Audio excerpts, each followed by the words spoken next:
Tollywood senior సినీ నటి షౌకర్ జానకి తీవ్ర అస్వస్థతతో కన్నుమూశారు.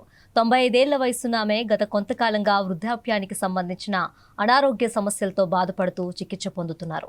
వారం రోజుల క్రితం శ్వాసకోశ సమస్యలు తీవ్రం కావడంతో చెన్నైలోని ఓ ప్రైవేట్ ఆసుపత్రిలో చేర్పించారు. అయితే తాజాగా చికిత్స పొందుతూనే ఆమె మరణించిన విషయాన్ని నడిగర్ సంఘం అధ్యక్షుడు నాజర్ ధృవీకరించారు. షౌకర్ జానకి 1931లో జన్మించారు. 1950లో సినిమా ఇండస్ట్రీకి వచ్చిన నటుల్లో షౌకర్ జానకి ఒకరు. షౌకర్ సినిమాతో ఆమెకు ఇండస్ట్రీకి పరిచయం కావడంతో ఆ సినిమా పేరే ఇంటి పేరుగా మార్చుకున్నారు. చిన్న వయసులోనే సినిమాల్లోకి వచ్చిన షౌకర్ జానకి తన అద్భుతమైన వాయిస్, డైలాగ్ డెలివరీతో ఎంతో మంది ఫ్యాన్స్ ని సంపాదించుకున్నారు. నటిగా తన సుదీర్ఘ ప్రయాణంలో తెలుగుతో పాటు తమిళంలో సైతం హీరోయిన్ గా రాణించారు. క్యారెక్టర్ ఆర్టిస్ట్ గా కూడా పలు సినిమాల్లో నటించి ఆడియన్స్ ని మెప్పించారు.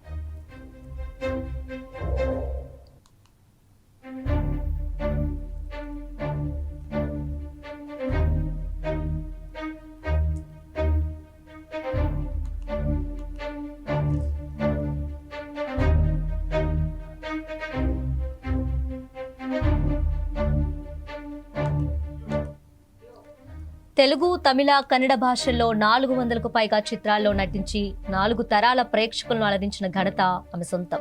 ఎన్టీఆర్, ఏఎన్ఆర్, ఎంజీఆర్, శివాజీ గణేశన్, జెమినీ గణేశన్ వంటి దిగ్గజ హీరోలందరి సరసన నటించి ఎన్నో సూపర్ హిట్ సినిమాలు తన ఖాతాలో వేసుకుంది.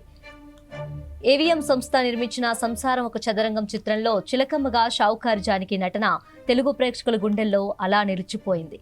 కథానాయికగా మాత్రమే కాకుండా క్యారెక్టర్ ఆర్టిస్ట్ గా కూడా ఎన్నో వైవిధ్యమైన పాత్రలు పోషించారు. దాదాపు 400కు పైగా చిత్రాల్లో నటించిన జానకి దక్షిణ భారత సినీ పరిశ్రమలో తనదైన ముద్ర వేశారు. కళారంగానికి చేసిన విశేష సేవలను గుర్తించిన కేంద్ర ప్రభుత్వం 2022లో షౌకర్ జానకిని పద్మశ్రీ పురస్కారంతో సత్కరించింది. అలాగే 4 సీఎంలతో నటించిన ఏకైక హీరోయిన్ గా జానకి రికార్డ్ సృష్టించారు. ఎన్టీఆర్, ఎంజీఆర్, జయలలిత, కరుణానిధితో కలిసి నటించారు. కేవలం 15 ఏళ్ల పిన్న వయసులోనే 1947లో శంకరమంచి శ్రీనివాసరావుతో ఆమె వివాహం జరిగింది. కాగా తెలుగు వెండితెరపై స్టార్ కథానాయికగా వెలిగిన కృష్ణకుమారి ఈమెకు స్వయానా చెల్లెలు కాగా వీరి మనవరాలు వైష్ణవి అరవింద్ కూడా పలు దక్షిణాది చిత్రాల్లో నటించారు. 1949లో రక్షరేఖ చిత్రంలో చిన్న పాత్రతో సినీ రంగ ప్రవేశం చేసినప్పటికీ 1950లో ఎల్వి ప్రసాద్ డైరెక్షన్లో విజయ ప్రొడక్షన్స్ నిర్మించిన షావుకారు చిత్రం ఆమె జీవితాన్ని ఊహించని మలుపు తిప్పింది. ఇందులో సుబ్బులు పాత్రలో ఆమె కనబరిచిన అద్భుత నటనకు గాను ఆ సినిమా పేరే ఆమె ఇంటి పేరుగా స్థిరపడిపోయింది. విశేషం ఏమిటంటే నందమూరి తారక రామారావుకి కథానాయకుడిగా, జానకికి కథానాయికగా ఈ చిత్రమే తొలి ప్రయాణం కావటం విశేషం.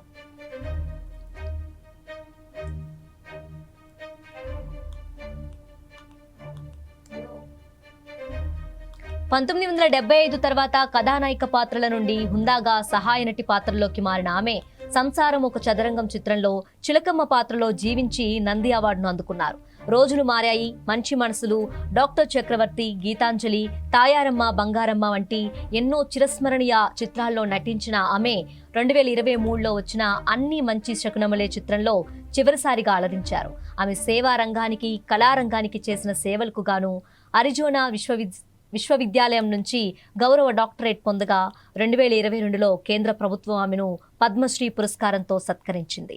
నటిగానే కాకుండా ఉత్తమ వ్యాఖ్యాతగా, రెస్టారెంట్ వ్యాపారవేత్తగా కూడా గుర్తింపు పొందిన ఈ మహానటి మృతికి చిత్ర పరిశ్రమ తీవ్ర సంతాపాన్ని ప్రకటించింది.